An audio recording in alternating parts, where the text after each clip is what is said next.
Oke, Masya Allah, jazakallah khairan. Ustadz, kita buka pertanyaan dari Akhwat. Ini ada pertanyaan yang cukup menggelitik nih Ustadz.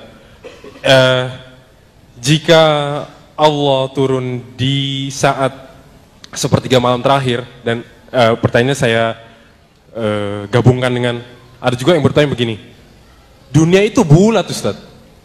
Kalau pada saat sepertiga malam Allah turun di Indonesia, lalu bagaimana Allah bisa sama katanya Allah di atas langit, tapi Allah juga turun di Amerika misalnya, atau di belahan dunia lain?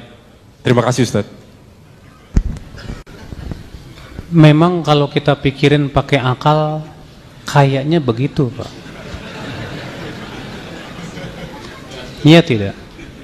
Sepertiga malam pertama di Indonesia, pas udah pagi sepertiga malam di sono. Wah, berarti Allah di langit dunia terus dong, nggak balik-balik, nongkrong aja begitu. La ilaha illallah. Sama dengan sabda Rasulullah ketika Rasulullah bertanya kepada para sahabat, atadruna ila aina tajri hadhi syams? Tahukah kalian kemana matahari ini berlari? Kata para sahabat, Allah dan Rasul lebih tahu. Innaha tajri li mustaqarri laha tahtal arsh. Sesungguhnya matahari ini lari ke tempat mustaqornya di bawah arash. Lalu ia pun sujud kepada Rabbnya. Lalu kemudian Allah pun berfirman, terbitlah kamu, ya, dari timur. Dia pun kemudian terbit. Coba pikirin sama antum, kalau dengan akal-akalan tadi, hadis ini nggak masuk di akal kayaknya Ustaz. Bagaimana Rasulullah mengatakan bahwa ia pergi ke mustaqornya kemudian ia sujud? Kayaknya kalau di sini tenggelam, di sono nggak tenggelam deh, kapan sujudnya ya? Iya. Akhi, ini masalah gaib, dan Allah ala kulli syai'in qadir. Yang menciptakan waktu siapa? Allah. Allah mampu tidak untuk mengatur sesuai dengan apa yang Allah kehendaki? Mudah, bagi Allah mudah.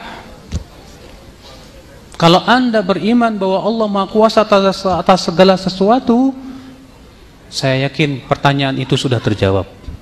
Karena Allah Maha Kuasa atas segala sesuatu, sedangkan akal kita lemah. Kita ini Pak, mau mikirin yang gaib itu susah loh Pak, susah. Ya, mikirin yang gaib. Saya berikan permisalan. Kalau mobil kekuatannya 2 ton, dikasih 10 ton gimana Pak? Pejret, hancur. Akal pun demikian. Akal punya keterbatasan. Kemudian memikirkan sesuatu yang tidak terbatas, dan Allah tidak terbatas. Hancur akal kita Pak, dan tidak akan terpikirkan oleh akal kita. Jangan jauh-jauh deh Pak. Banyak sekali hal-hal yang dikabarkan oleh Allah, kalau kita pikir-pikir akal kita nggak masuk di akal Pak. Tentang adanya adab kubur, masuk di akal nggak tuh? Jangan jauh-jauh deh. Setiap malam antum bermimpi, gimana tuh? Secara akal mimpi tuh gimana ya? Iya. Kok bisa bertemu dengan antum, bisa jalan-jalan ke Amerika tanpa paspor? Iya. Kok bisa ya bisa bertemu dengan orang yang sudah meninggal dunia terkadang? Coba antum pikirkan dengan akal antum. Gak ketemu tuh, gimana ya? Secara akal kayaknya gak. Makanya Pak, dalam masalah gaib, imani saja dengan iman. Akal kita ada kemampuan yang terbatas. Hanya Allah yang maha tahu bagaimana caranya. Allahu a'lam.